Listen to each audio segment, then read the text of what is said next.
Welcome back to another episode of the Church of Love podcast. This week we're joined by X-Ray Ted, a good friend of mine.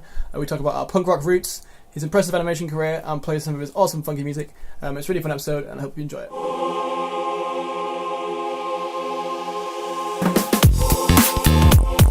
it. Sweet. Welcome to Season 2, Episode 4 of the Church of Love podcast. Today we are joined by Andreas, X-Ray Ted. Hello, Andreas. How are you going? What up? I am good, man. It's good to see you. Liking the sock mic. Very nice. You got to do what you got to do, man. And of course, joined by Aiden from SOUNDSYSTEM once again. Yep. Yep. Here again for another podcast. Liking the gaming headset as well, Aiden. We've really upped our game this week, boys. I know, right? For sure. I'm an e-boy now. You wait until I start streaming games. Oh, no. I'm not going to. So, standard business. How's everybody's lockdown doing? Yeah, as I was just saying to you off air, I am insanely busy with animation stuff and live streaming and trying to get some new tunes going and etc., as I'm sure you're all aware.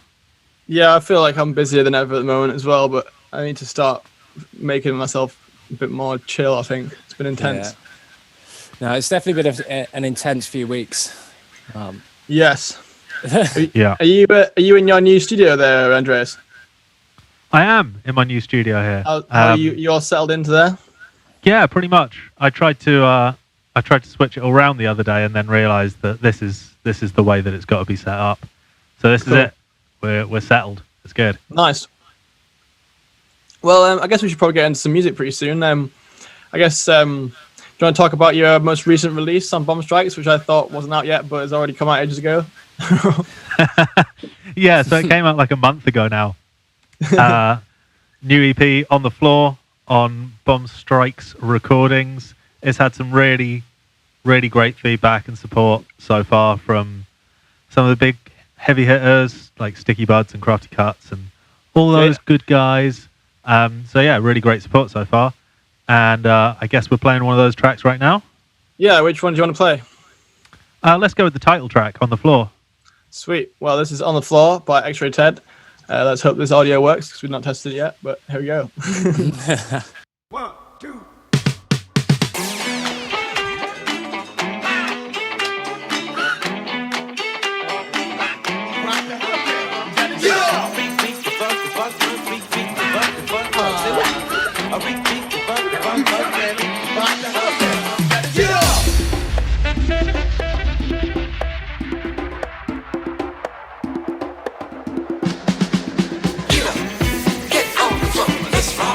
Let's do it.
That was On the Floor by X-Ray Ted off his most recent EP, On the Floor, released on Bomb Strikes.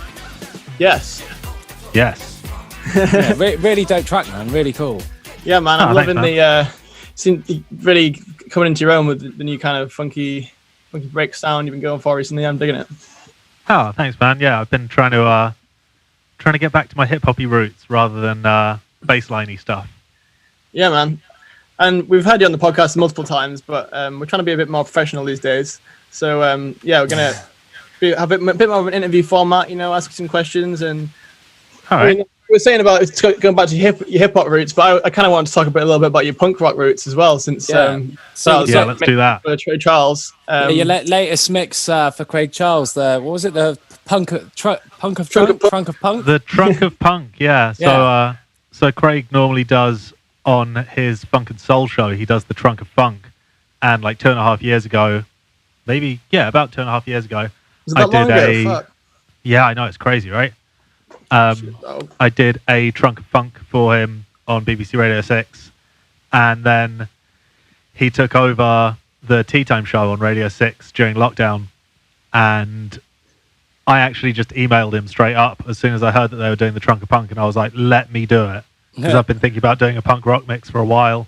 I already had a few ideas, and I already had a Serato crate, so I was like, let's go, let's do this.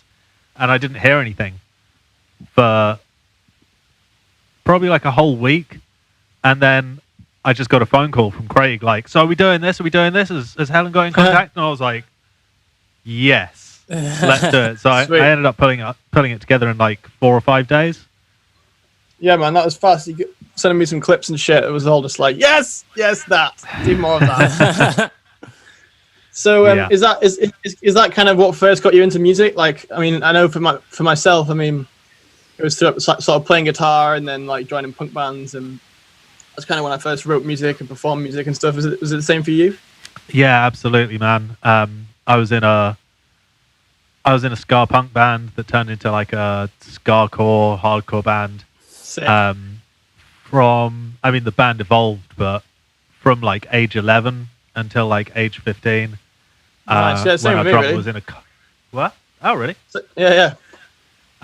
And then unfortunately, because of pretty gross circumstances, we had to break up. And by that point, I was listening to a lot of hip hop and a lot of funk anyway. And I decided to get turntables. So yeah, it was definitely there first. It was the first times I'd ever performed, first times I'd ever written songs, been in front of a crowd, anything like that. What sort of bands were you rocking at the time? Oh man, Rancid. For sure, Rancid like fully got me into punk. I mean, previous to that, I was into like rock and roll and rockabilly. Like Elvis Presley was my shit for sure. And then I heard Rancid. And I heard tracks like The Wolf off. That's off and Out Come the Wolves, isn't it? Or is that off Let's Go? Anyway, I'm not actually that averse to Rancid as much as you are. I do love Rancid. I'm more of an Operation Ivy guy. Yeah, I loved Operation Ivy, man. Awesome band. I was pretty pissed I didn't get them in the mix for Radio 6. Yeah.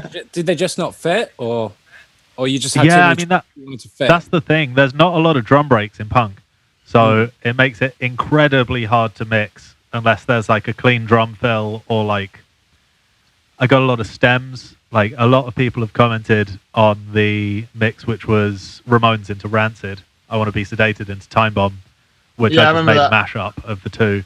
Yeah, nice. And things like that were really easy to come by, but a lot of it was, I had like 170 tracks in my crate, and I ended up putting 31 in. It's one of those genres too that's so kind of so broad. It's hard to really summarize it in just a short mix. Or there's always going to be someone that's offended by what they think is really punk and shit. It's quite hard. It's quite hard to narrow it down, isn't it? But I think you did a pretty good job.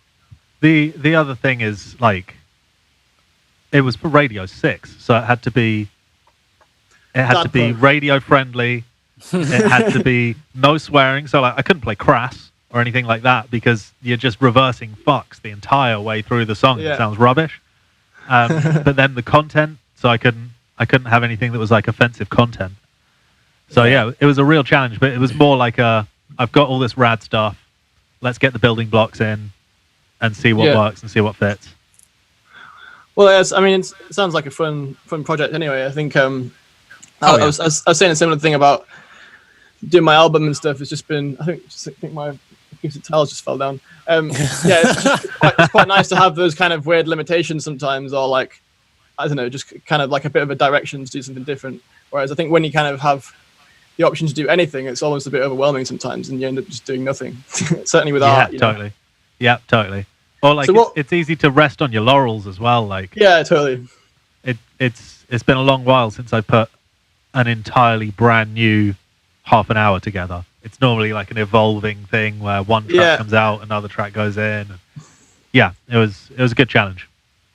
So what sort of first got you into like not punk, like hip hop and electronic music? Was that like, was there a moment, or was it just kind of like a slow evolve, or was it? Funnily enough, I spoke about this with the Shaka Boys the other day. There was a moment with the drummer who was in my band when I was like 13 years old. Well, me and him were the only consistent members from like 11 to 15. And his sister came back from the US with a mini disc that had the J5 EP on it. Nice. So yeah, it was the J5 EP and Journey to Anywhere by Ugly Duckling. Nice. And I just thought it was so damn cool. And I was kind of into Beastie Boys anyway because of their punk stuff and like Sabotage and Where It Crosses Over, and it all just fell into place really. And then from there with DJing, I ended up buying turntables, working out about sampling and knowing, oh, this is that cut from that record. And then my dad saw what was happening and gave me a massive box of Motown 45s, and it just went from there. Yes, Dad. Yes, Dad. So was it hip hop that you'd say you'd start with, and not so much dance music? Yeah, 100%. I was a hip hop DJ for like 3 or 4 years before I played any dance music at all. I think I started. Was that when were you playing sets, playing hip hop music, or was that whilst you were just kind of practicing? Or I mean, depends what you really call it. I played in pubs, I played at house parties and that kind of stuff. So I was playing sets, but I didn't have a music career at that point. Were you already called X-Ray Ted at that point? Hell no. No. I was just going by my regular name, just my real average everyday. You have got a pretty good name. Yeah. Where did X-Ray Ted come from then? X-Ray Ted came from, I was just trying to find the worst name, and I thought X-Rated was a pretty shitty name.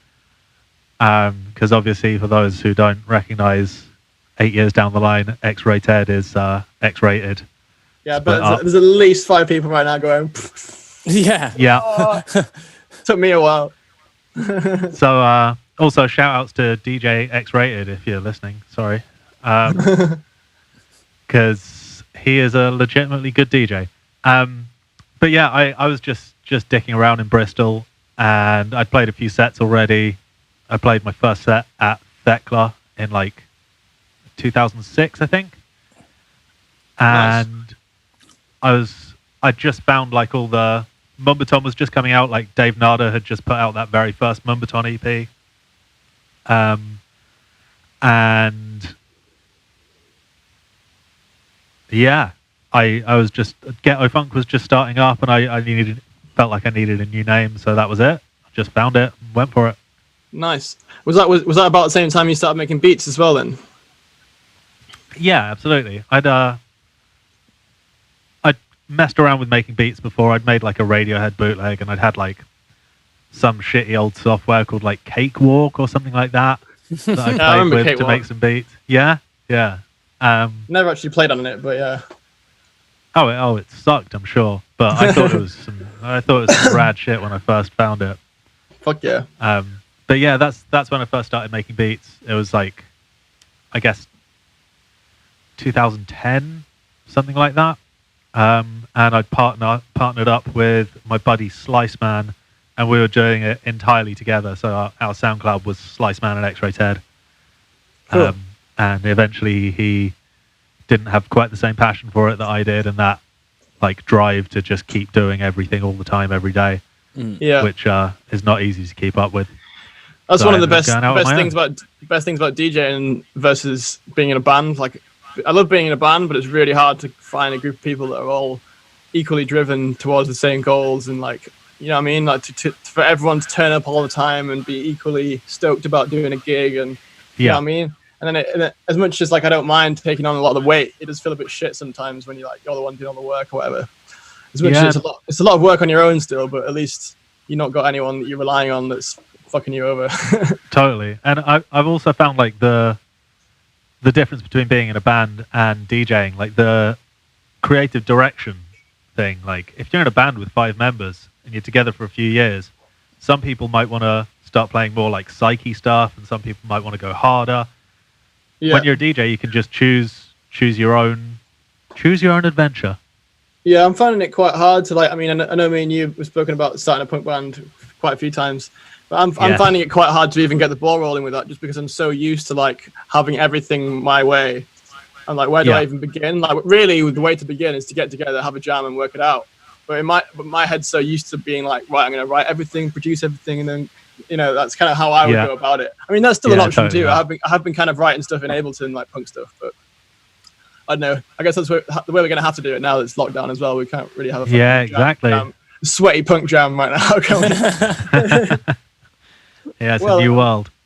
I guess we should probably have another track. Do you want to play something off that the same EP, or something off the last EP? Or? Yeah, sure. We've it's only a 2-track EP, and the other track is something I've been sat on for quite a while. If you've seen me live over the past year or so, it's the intro track that I play, and it was a sampled track that I'd been playing for a while, and I ended up replaying all the samples, adding new samples, reworking it. And I called it Chopsy's New Groove after... Oh, that's a long story. I've got a friend called Chops. And I thought it might have been named after him. Yeah. Come on, tell us the story.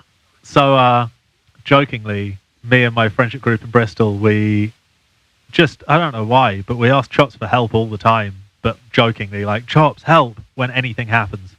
And then the song that I'd sampled was Help Is On The Way by the Whatnauts. And so I'd called it Chopsy's Groove.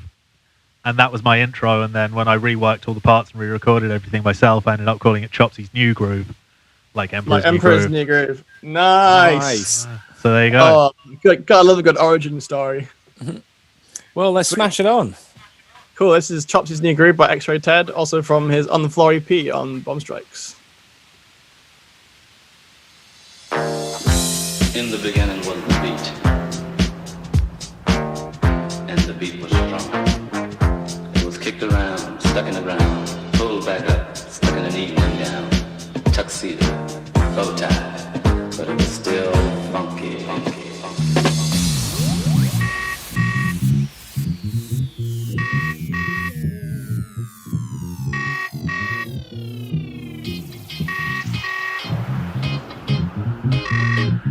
Hello.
Cool.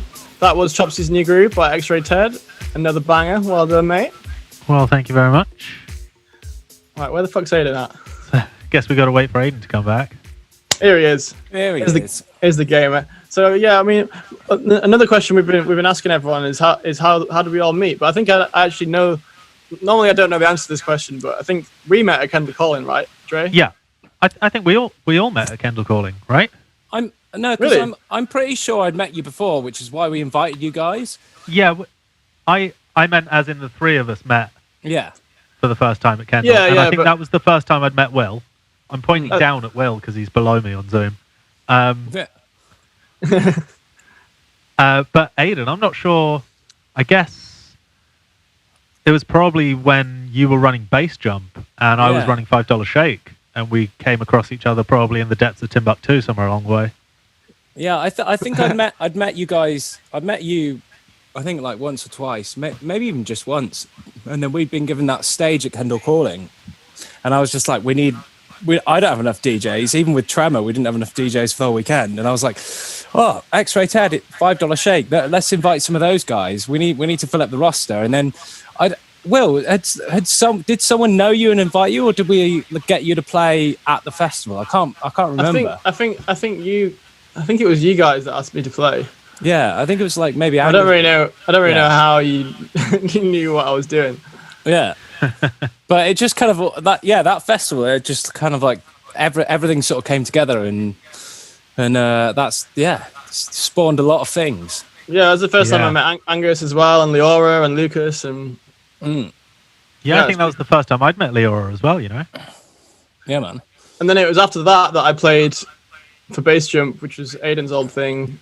Was it like the following September or something? Yeah, it was a Bass Jump and Tremor Presents, and then it was like, what was it? Was it you and was it Hong Kong Ping Pong as well? Or no, it was just you. No, it was just you. I remember. It was my first ever headline gig. It was. Yeah, the flyer was like bright yellow, and it was like Father Funk, and then I think I had like Koch, Bear Twist, Howler. I think Rowan is Leo. Yeah. Oh, a while ago. Maybe the Funk Junkies, not because I remember. Maybe I don't know. Maybe it was Angus and Koch separately. I think it was Angus and Koch separately because the Funk Junkies started, I think, when you'd moved to Bristol. I think you were already living in Bristol when they started, maybe. I don't think so because I remember when I met you. The second time I met you was at Boomtown that summer, and I was with all you guys. And I remember being at the old, what was it called, the big boombox stage. And I remember Hong Kong Ping Pong. The boombox stage. I remember Hong Kong Ping Pong playing one of the Funk Junkies tunes, and we were all like stoked on it. Yeah. So it must have been around the same time that was all happening. Cool. Oh yeah. Well, I guess leading into the sample track, which we were talking about. Well, I mean, I didn't realize it was so far back that you were kind of already digging for samples. Was that we kind of when you're playing hip hop stuff, was it like through hip hop that you got into funk and soul, or was it kind of like just you kind of into funk and soul anyways? Because I think for me it was kind of a bit of both, but I think hip hop definitely got me more into. I don't know, for some reason it just kind of like focuses your attention on these loops and stuff and gets you more into the groove of a song, you know? Yeah, man. It kind of makes you see stuff in a different way. I was definitely listening to hip hop first, and then went, oh wow, that's that little bit from that track, and then went and listened to that track and went, oh, this is real cool. I guess it made me appreciate funk and soul and disco in a totally different way than I had before, just through how cool I thought hip hop was. Yeah, man.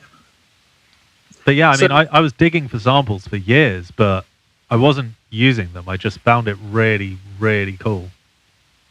Yeah, totally. I think I agree with that. I mean, one of my favorite DJs has always been Mr. Scruff, and that's kind of a lot of what he plays.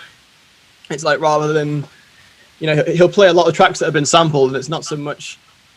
Yeah, it's kind of like you're finding out that the original track's actually even better than, or the reason that you liked the new track is because of that bit. And then when you hear the track as a whole, it's like you kind of know it, but you don't know it, and then you hear that little bit that you do know, and you're like, whoa! And I really like that kind of that style of DJing. It's cool. I remember when I first heard the cut from TROY, and I was just like, whoa, they did that? Yeah, that one set me off, man. Well, yeah, should we play a sample that you've sent me from that was on the sampled on the floor? Is that Ballin Jack Found a Child? Is that right? Yeah, man, that's the one. So I'd actually been looking for that Ballin Jack album for a really long time. That's another thing. All my samples, I kind of have a rule that I have to get them on vinyl and rip them off vinyl. Not because it's like a purist thing, just because it like keeps my sound consistent, and it's just a passion thing. And I was actually looking for the sample that's in it's the Never Gonna Let 'Em Say That I Don't Love You sample that's in a Beastie Boys song.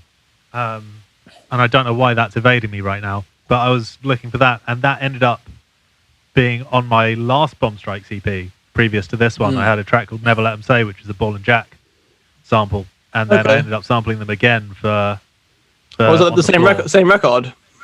Yeah, man, same record. That's cool. Oh, he's got it on his vinyl shelf. There you go. Oh. For anyone watching, go grab Ballin Jack. Ballin Jack. It's hard to find, but go get it. Yeah, let's have it. This is Found a Child by Ballin Jack, which is sampled in On the Floor by X-Ray Ted, also sampled in, I believe, Bust a Move by Young MC. Bust a Move by Young MC, yeah. Boom.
Sick as fuck. That was Found a Child by Ballin Jack. And that's a really great example of, where you find the sample and like you realize that there's so much more to the track as well. Like I love that when, you know, you assume from hearing the hip hop record that the whole foundation of the track is that loop, but in that case, it's kind of quite a small part of it, and there's like a whole other party going on.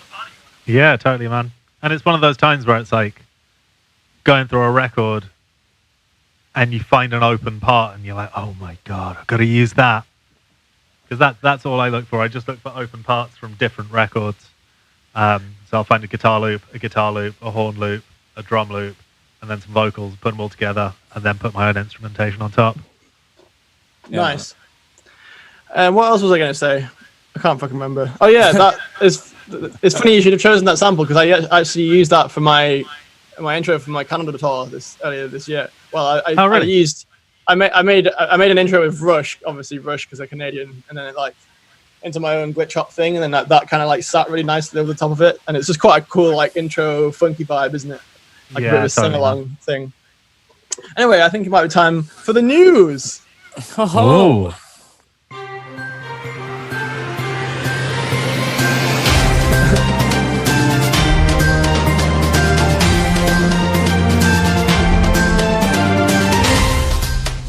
This week in the news, men hired for sexual fantasy break into the wrong house. People planning huge orgy after lockdown to end the longest dry spell in history. Monkeys escape lab with COVID-19 samples in Planet of the Apes style breakout. That shit was wild. An emu is on the loose in the fields near Bristol, and no one knows why. Two men robbed Virginia convenience store with watermelons on their heads.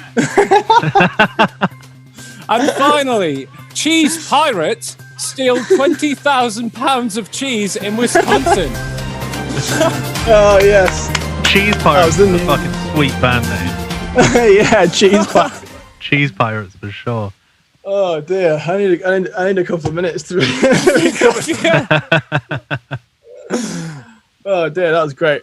Well, one thing which would be nice to talk about a little bit, if you don't mind, Dre, is your animation career, which I don't think many people necessarily know about. Do you want to tell us a bit about that? I mean, you studied. I assume you studied animation at university here in Bristol, right? Yeah, man, that's what brought me to Bristol. I studied animation at UWE 2006 to 2010. Cool. So yeah, where do I get started? So for people that don't know, I am a freelance. Well, I was a freelance animator. I now run my own business called AOK. And I do a lot of outsourced work for companies like Aardman Animations, who make Wallace and Gromit and Chicken Run and all that good stuff. Fuck yeah. Recently, I worked on Farmageddon, the Shaun the Sheep movie, and Series 6 of Shaun the Sheep, which is on Netflix right now. I'm currently taking a break on this call to dip out of working for a pretty exciting project for EA Games, and that's all I can say on the matter. Sick. But yeah, I've been an animator for, well, it's animation and music have been my two jobs for the last 10 years, and I'm super lucky about that. Yeah, man. Because you've been animating for years, but I swear it's only in the last sort of like 2 or 3 years that like you've started picking up some really big clients, like getting involved like with Aardman and then this EA thing, like, you know. Yeah, I mean, I've done a few individual bigger bits over the years, but at the moment it really seems like every single job that's coming up is a real cool one. Sick, man. And the kind of, I wouldn't call it a partnership, but working with Aardman Animations so much has been really awesome, and that's they've been one of my biggest clients for the last 2 or 3 years now. Yeah, man. I mean, I was actually, yeah, I was super. I mean, I always have been super into Aardman and stuff, and I wouldn't claim to know as much about animation as you, but from what I can see, I would say that they're the top of the game in the animation world. Is that right? Yeah, I mean, certainly in the UK. And they're our British institution of animation, obviously. I guess they're kind of our Pixar almost in a lot of ways. Yeah, pretty much. Yeah, I'd go that far for sure. But they just seem to have a lot more kind of quite strong values though about, you know, doing things traditionally and getting lots of local people to work for them and not outsourcing all their animations to China and shit. Yeah, they're really great for that. And they've got 2 complexes in Bristol, one in South and one like out in the industrial estates by the university. And they are stocked full of people able to live their creative careers from the goodness of Bristol. So Sick. yeah, it's been awesome for me. Really good. And what was it that first got you into that? I mean, was it around the same time you get into music, or was it before that? Or I was into music way before I was into animation. As a kid, I was a graffiti artist, funnily enough, and I think that was part of the whole hip hop culture thing that I had going on when I was a lot younger. Hip hop just took over my life, and I was super academic when I was a kid, and I was in line to go and do politics at uni, and I just didn't want to do it. And luckily enough, my dad's a creative director. He was in advertising for his whole career, and my parents are super supportive. My mum's an art historian, and they encouraged me to follow animation because it was something I was really interested in. And nice. I'm glad every damn day that I did. Sweet. And yeah, obviously that's what brought me to Bristol. I was looking at universities, and I came to Bristol, and I was like, this is it. This is where I live for the rest of my life. Boom. Yeah, it's funny. I actually kind of at one point was on a similar path to like, and I really wanted to do animation as well. And I had like some really fucking shitty basic equipment, like a Lego Studios setup or something when I was really young. And then I actually ended up getting more into like recording myself playing guitar using that than I did into making animations. And I don't know, just kind of ended up. I felt like making music was a quicker way to get my ideas into a thing. Animation was always so long. Oh, it's a long process, that's for sure. Yeah, especially if you're doing things on camera, like frame by frame. Yeah, right. To be fair, the stuff like Aardman do, all that stop motion. Like when I was in college, after I think it was AS level, there was like a couple of months where it's like the exams were early and there was nothing to do, and they were like, we're gonna just let you play with some animation. Here's like it doesn't count to any mark, but just get involved. And that's when I really sort of got my appreciation and love for animation, and like did like some stop motion animation, tried my hand at like clay animation and like Lego and stuff like that. And like still like if I ever like had a project that was like I want to do it, like I really want to get back into animation and just like throw myself at it, like it's incredible. Like, so is it After Effects you use primarily for animation, or is it? Yeah, primarily After Effects. I mean, I use a mix of Cinema 4D, After Effects, Flash, and Photoshop and Illustrator for making my artwork. So and we all know your famous cartoon Stranglewank from the Newgrounds era. You guys need to go check that out on Newgrounds if you haven't seen it, guys, because it's probably the best thing Dre will ever do. That might well be. I was just coming out of uni. I was part of a little collective called Rainbow Club, and we made really horrible shit. And we made a cartoon called Stranglewank, and it had something stupid like 500,000 views on Newgrounds, and it was on the front page. And it comes back to haunt me quite a lot. I mean, I think that Newgrounds era, as much as I wasn't actually animating myself at the point I was watching a lot of this stuff, I think that still had a really big influence on me in terms of like just following someone like David Firth and being like, this guy is just making all of his shit in his bedroom. He's making his own music. He's making his own artwork. And he's promoting himself, and he's not signed to a label, or you know what I mean. Just seeing a completely self-made person making their art and be successful and have a living from it. It's really inspiring. When I was like 12 years old, I was like, that shit fucking changes your life. Oh yeah, totally. It was like the beginning of the internet era as well. Like so punk rock. It was like the 3-chord wonder. Like if you could get your mouse working on your computer, you could make the crudest cartoon, and as long as your idea was good, you're all good. It was kind of like early SoundCloud days as well, where it's like people actually see what you post. Like nowadays, if you made some of those tripe that you see on Newgrounds, no one would fucking care. But back then, you could make the most stupid, shitty video, and it would just go fucking wild. It's almost like memes before memes existed in a way. Yeah. Oh yeah, totally. They were little viral videos. Who was? I mean, did you have like inspirations in the same way that you do in music, like when you were starting out in animation? And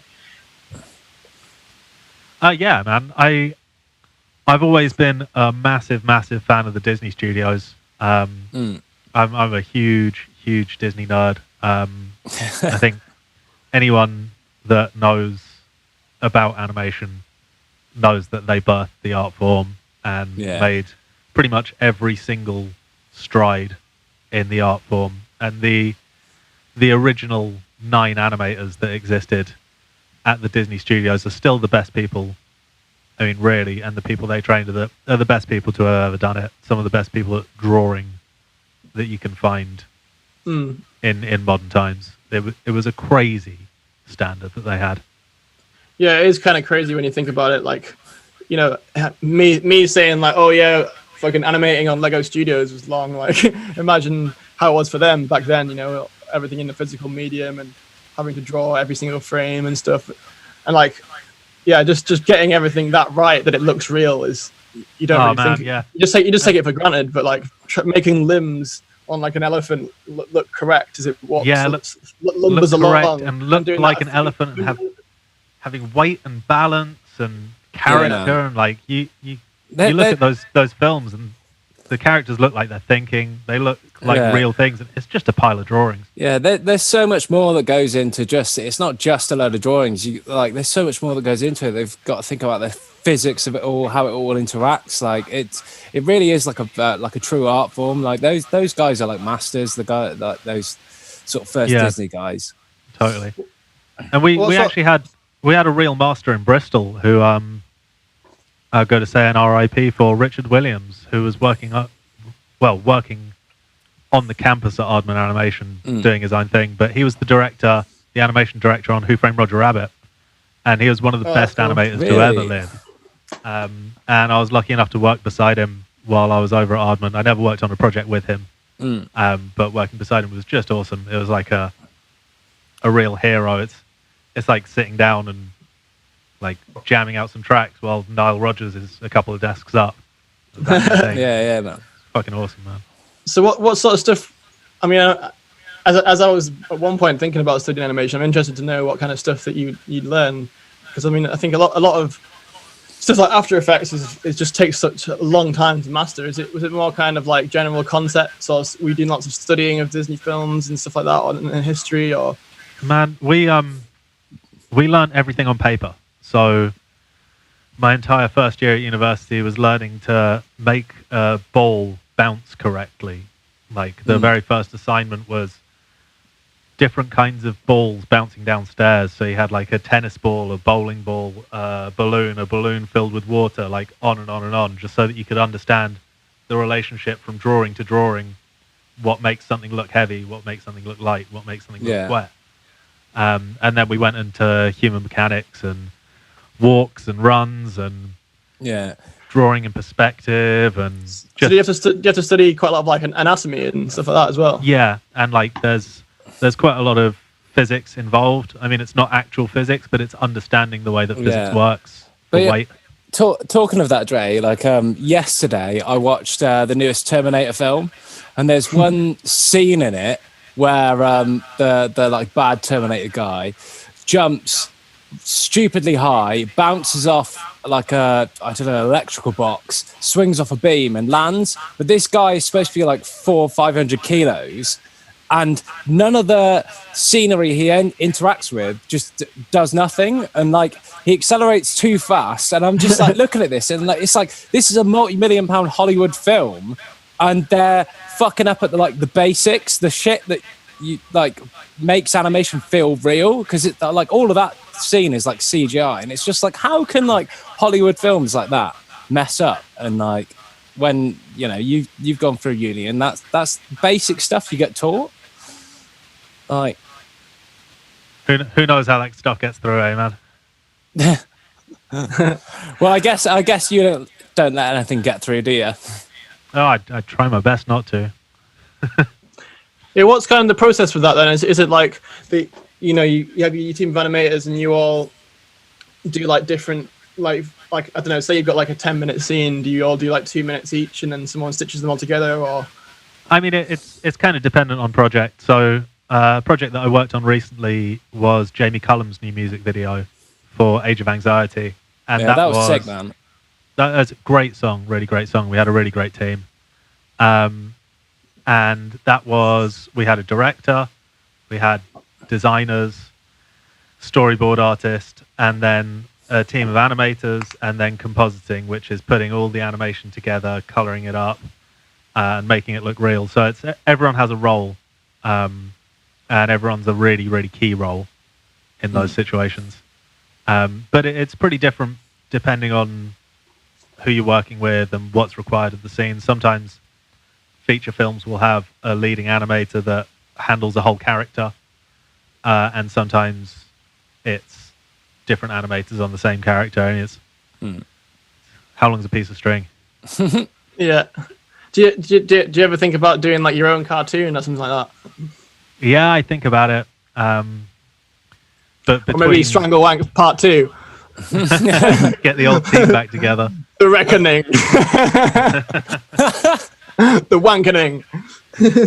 Yeah, I mean it's that classic thing of getting personal projects, getting the time to do it. I mean, between the client work and promoting myself, and then on top of obviously producing music, DJing. Right now, not happening, but touring. Touring's obviously huge for us in the summer, so it kind of knocks my job out for half the year. Yeah, so would you say that the animation world's mostly been unaffected by the virus, or I suppose someone like Aardman's probably closed, right? Yeah, they're closed over there. So does that just mean they're working from home, or does it mean more work for people like you? Well, one thing that's happened in industry that's been kind of crazy for us is a lot of people have shoots booked in, like live action shoots for their clients, and then obviously people can't go out and shoot things, so they've been trying to find ways around social distance content creation, and animation stepped right in. So I think I've had maybe you guys are actually better off. Yeah, I must have had like 3 or 4 days off since February. Shit, dude. Yeah, it's pretty wild. I kind of feel the same, to be honest. Yeah. You've been working pretty hardcore, though, to be fair. I've been making music. Well, it's all the same, man. I mean, work's work. Sweet. Well, let's have some more music. I mean, we were talking about doing that remix of Touch and Go. Would you? Yeah. You know the track? Yeah, well, I found a white label of it as it happens. Oh, yeah? In the depths of Discogs. Do you want to hear it? Of course I want to hear it. I've noticed you around. I find you very attractive. I mean, maybe we could do better. I don't know. Maybe. Maybe. I've noticed you around. I find you very attractive.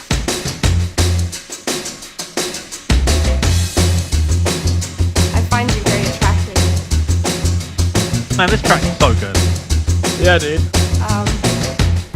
Would you go to bed with me?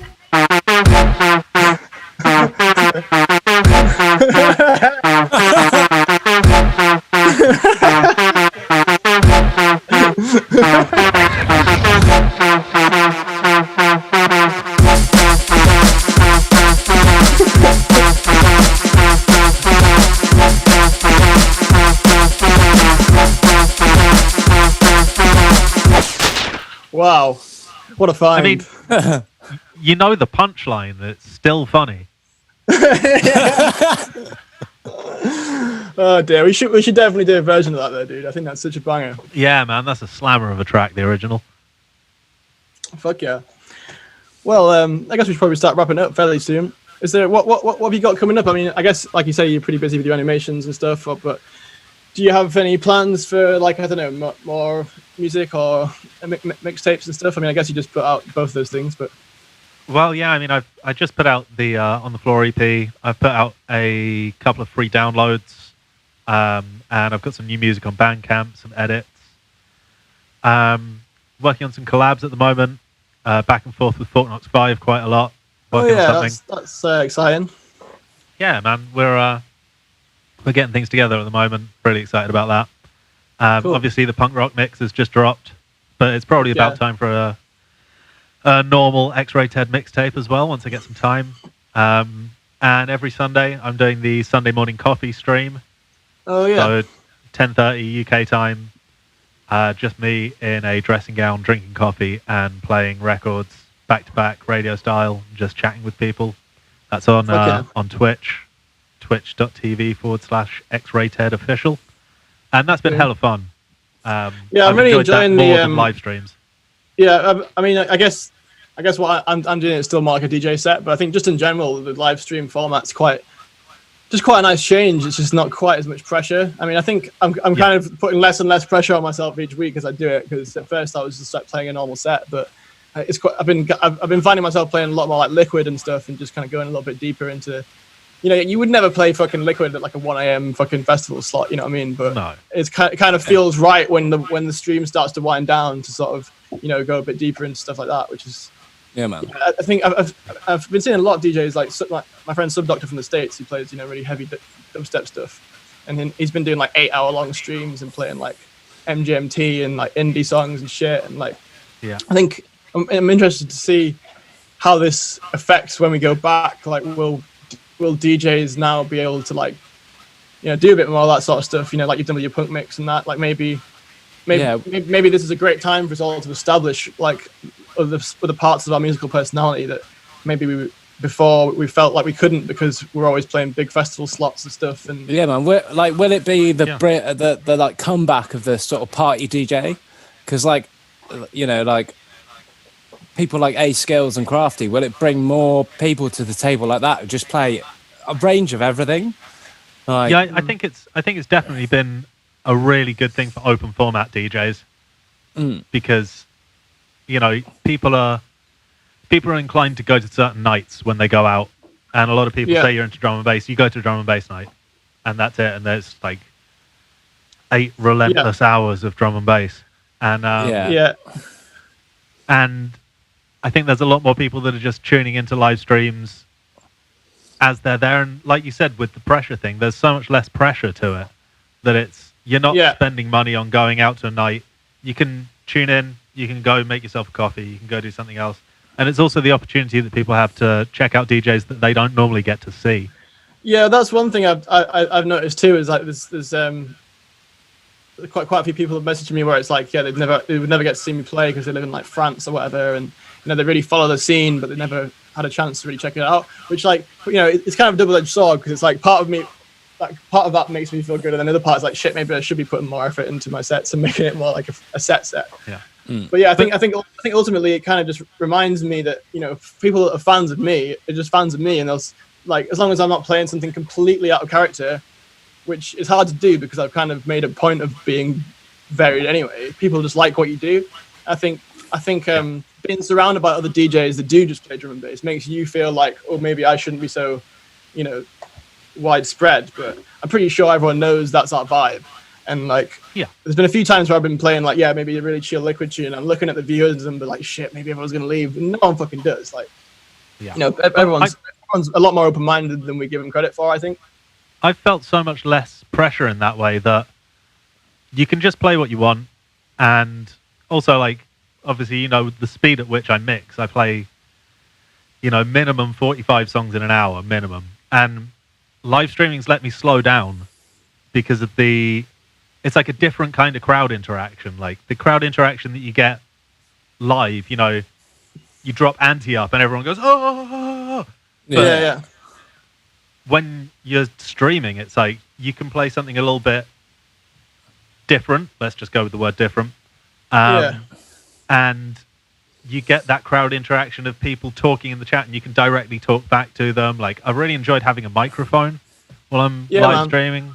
It's like completely different. Like, I would never have got on the mic at a live show.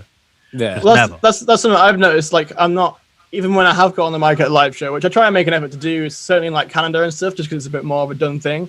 But like, my style of being on the mic isn't like, ladies and gentlemen, it's kind of like, hey, I'm Will, this is a new song, and like that doesn't really work. It doesn't really work on a live show, but in a live stream, that's totally the vibe. It's like everyone's sat at home, you're like, oh yeah, this is the track I made today. It's like, it just feels right to be like that, and like I don't feel like I have to pretend to be this big fucking on stage guy, because I mean I am in some respects, but not in terms of getting on the mic. Well, and I feel like it's a nice human leveling of everything. Like, yeah, man. The one stream that I always tune into, well, there's a few streams I tune into every week, but Jazzy Jeff's Magnificent House Party.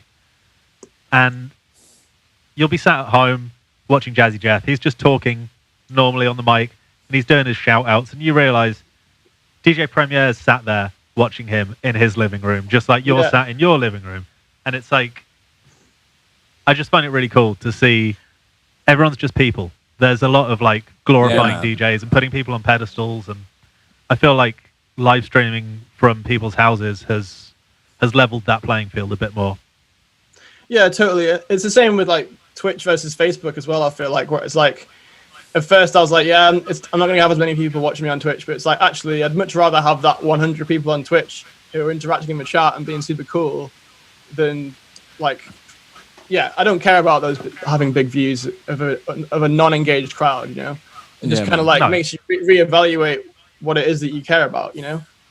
Yeah, I mean, for me, the appeal of DJing is sharing your music, and music is an emotional thing. And so if you can interact with people even more directly through live streaming, then it can only be positive, because you can directly talk to people. Whereas when you're on stage, you can play a song and someone will be like, oh my God, this is my favorite song. And you'll never know that you've just played someone's favorite song unless they come and find you afterwards. Whereas anyone can just come, oh, this is my favorite song. You can be like, yo, Joseph 743, this is my favorite song too, and I love you. Yeah, man. Yeah, I'm sure you've had the same way. You know, sometimes you'll play a gig and you're like, damn, that sucked. No one liked that. And then like you'll get a message or someone will come up to you afterwards, but that's the best set I've ever seen. And you're like, you know, like you say it. Sometimes in the live show, you can feel like people aren't enjoying it when really they are. Whereas on Twitch or something, you know about it. You know, people are more engaged, and you get that instant feedback, that instant sort of conversation between them, and you can really get the vibe that they're loving what's going on. Yeah, and it's a different kind of reaction. Like and I think that's a good thing for DJs to be playing into. Like for me, like I said, something like Anti-Up. You play Anti-Up at a show and you get an instant reaction, but it's a different kind of instant reaction than what you might get from playing at home. And obviously when you're at home, you're relaxed. Yeah. You're in your own state. I feel like I'm more myself when I'm doing the live streams and talking to people. Yeah, man. I feel like as well, it must have taken a bit of power out of the hands of like, I don't know, people feel a lot of pressure to play to basic bitches and play like what they think people want to hear. But I feel like people like that aren't watching live streams. I feel like the people watching live streams are their heads, and like therefore there's no excuse to play yourself down in order to appeal to the crowd. You know, I feel like that whole dynamic of a set is kind of removed a bit. Yeah. Because everyone that's watching your stream is there to watch you. It's not like you're at a festival and someone might be there to see the guy that's on after you, and you have to try and appeal to them. It's like you can just purely play what you want, because you know the only reason someone's going to be on your stream is because they want to see your shit. They're not like going to be there by accident. You know what I mean? Yeah, I guess that's true. I haven't thought about that before. But I that is something that I do love about playing live. You know, like the amount of times, because obviously I do the Craig Charles tours quite a lot. The amount of people that maybe have heard one of my records on his show but didn't know it was me, and then see me play live and I get a brand new fan there. That's a real cool thing that you don't necessarily get through live streaming. That is true as well, yeah. I feel like it's hard to, I don't know, in some ways it's hard to build a fan base right now, but I mean, with working with Dirt Monkey and this whole album thing is definitely came at a good time in terms of like, that's been a great opportunity to expand my fan base. Whereas I think without that, it is quite hard to reach new people right now because there's so much going on. And like I say, a lot of people that watch your streams are people that already followed you anyways, but part of me does feel like a lot of the battle with social media is just dragging in people to your pages that do already know you. Like, I think there's a surprising amount of like fans of my music that don't necessarily follow me on Instagram or Facebook. And like, I think we get too wrapped up in that being a gauge of our fan base, when actually I think the collective psyche is way more powerful than however many followers you got on Instagram or whatever, you know? Oh yeah, man. Like, I mean, I'm gonna sound old here, but I was DJing before all the social media thing. I bet that was nice. Well, I mean, I didn't have a proper career back then, so it's hard to judge. But it's definitely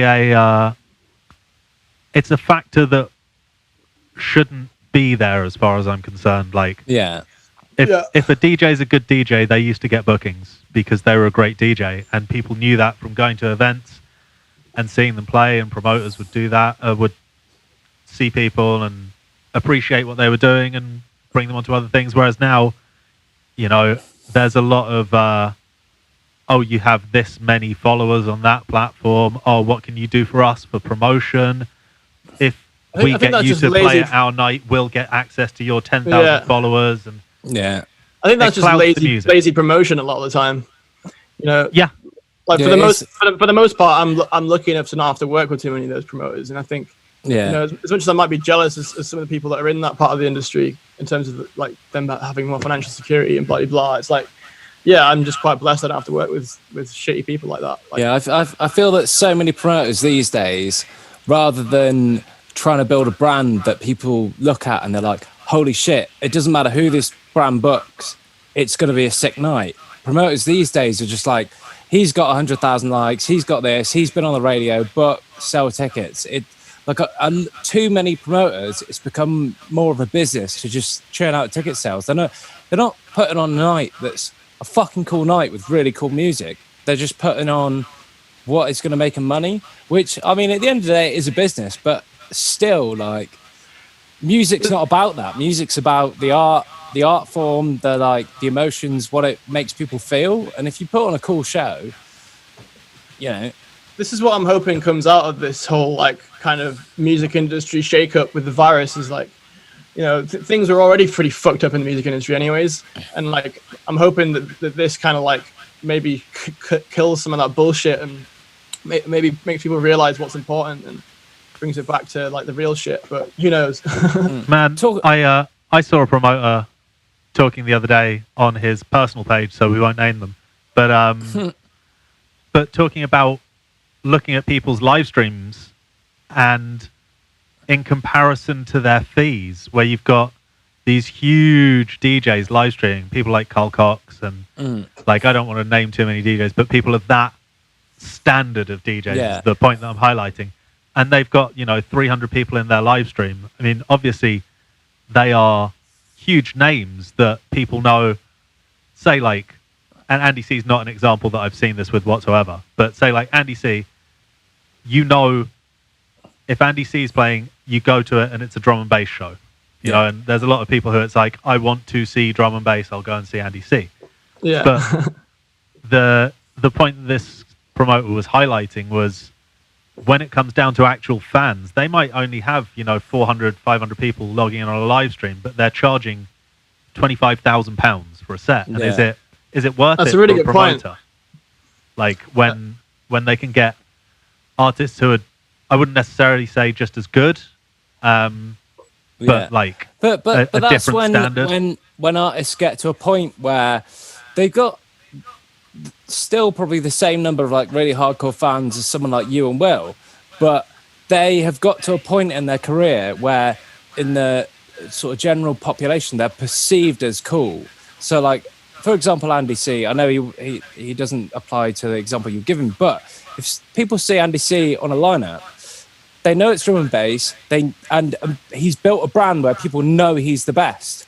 So people who aren't, they like drum and bass, but they're not like really nerds in the scene, they'll just buy a ticket regardless. Like, it's not like, you know, there could be so many other DJs out there who are like no one's heard of that might be better than Andy C, but because he's built that brand, that name, it suddenly means that, you know, so many people are just buying it just for the name and just for the fact it's drum and bass. They're not buying it because they're a real fan. They're just like, oh, my mate's going and he likes drum and bass and it's gonna be a cool night, kind of thing.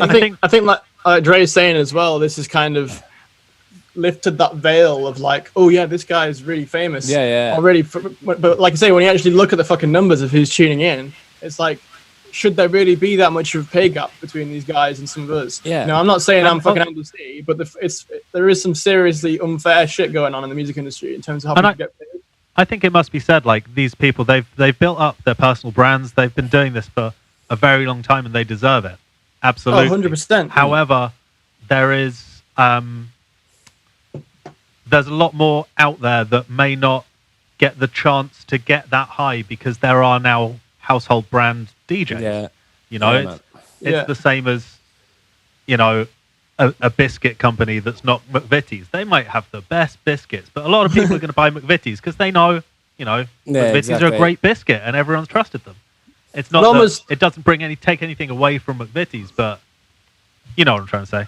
I'd almost go as far to say as well that a lot of these guys that are big names, it's only because they got their foot in the door before the world changed and before there wasn't any money in music and before SoundCloud went to shit. And like, it's not even necessarily that they're the best. It's just like they didn't have to compete like we do right now. You know what I mean? Like if you'd established yourself before this new era of like everyone's a fucking producer and Facebook makes you pay for every single post, then you've had a lot of an easier fucking ride than some of the other people. You know what I mean? Yeah, man. There's a thing that I always say about there's certain hip hop DJs that will not be named that were at the very beginning of hip hop, and they are historically very, very important. And back then, they were fantastic. But they're getting up and they're playing sets that are substandard. It's the like racist granddad thing where you're like, I'll let it go. It was okay in his day. Like, yeah. And I can think of a few of those. Yeah, I think we all know who I'm talking about. But let's step away from that. Will, should we play another track? Yeah, I mean, maybe we should have one of my track Funkstep, which is coming out on Friday. That is a slammer, dude. Cool, like by the time this, is it out this Friday? Yeah, this Friday, yeah. Yeah. So, we're not quite as ahead of ourselves with this podcast. I know. So, podcast comes out Wednesday. So, this Friday, guys, go on Father Funk's page. All the links are there. Go get it. It's sick. Yeah. Let's have it. All right, you can go ahead and start.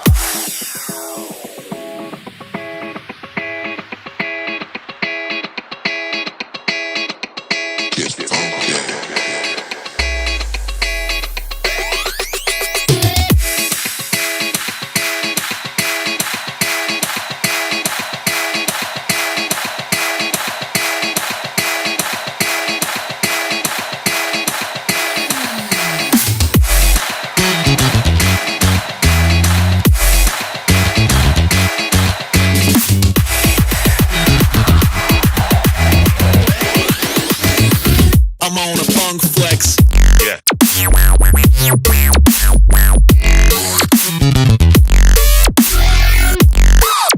Yeah.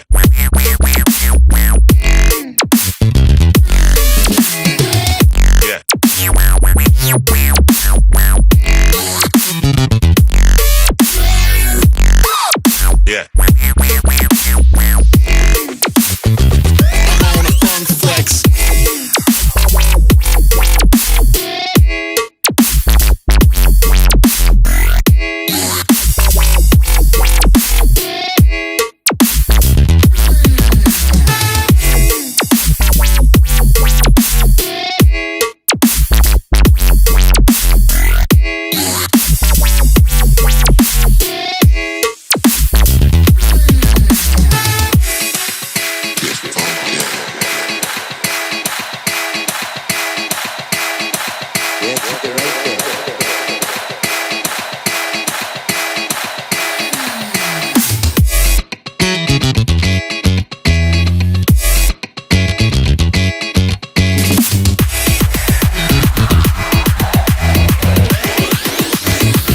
I'm on a funk flex.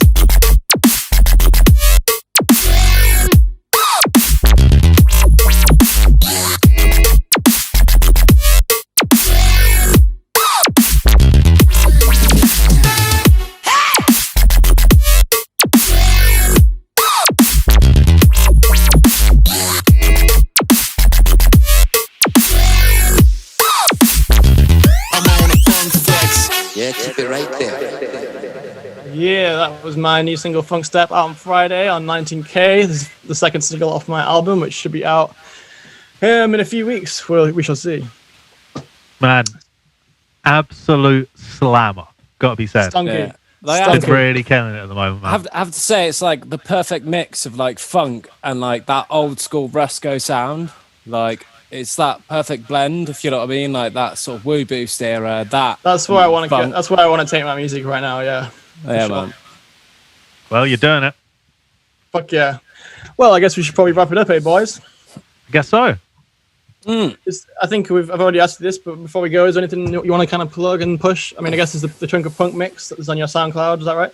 Yeah. So you can get the Trunk of Punk mix over on my SoundCloud, which is soundcloud.com/X-Ray Breaks. If you go to my Twitter or my Instagram page, which are both X-Ray Ted_DJ, there's links there. You're quite easy to find on Google, aren't you? X-Ray yeah, Ted, super easy to find. Sweet. So yeah, there's the punk mix and the Sunday morning coffee stream. I'm gonna be live streaming every now and then. There's a few festivals that that we all know and love that I'll be on the lineup for coming up. To international listeners, that applies to you as well, Canadian homies. Yo, look out! And sweet. Yeah, I mean, aside from that, just go to my Bandcamp, buy my music, support starving artists. Support in these tough times. Sweet. Well, yeah. Thanks for everyone. Thanks for tuning in, everyone. I've been Father Funk. Aiden's been Aiden. And I've been Aiden. I've been X-Ray Ted. Peace out. Thanks for listening. It's gonna be a bit harder to do a pants down party in Hungary. How do I do it? Yeah, I can't. I'm not wearing any boxes, so this is gonna work out.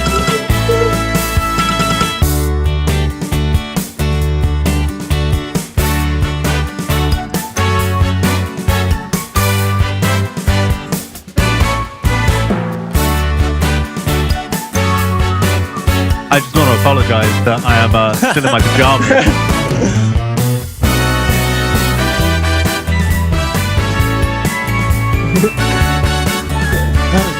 Yeah, sorry. Oh, fair play. I'm not wearing anything underneath those. This live stream is not worth it. What are we paying you for? Thanks so much for tuning in. You paying me? Fuck you, pay me. Fuck you, pay me, bitch. It's been season 2, episode 4 of the Church of the Podcast. Thanks everyone for tuning in. We'll see you next time. Big loves. Peace. Thanks for watching another episode of the Church of the Podcast. We'll see you again next week. Make sure you like, comment, subscribe, all that shenanigans if you enjoyed it. We'll see you next time. Big loves.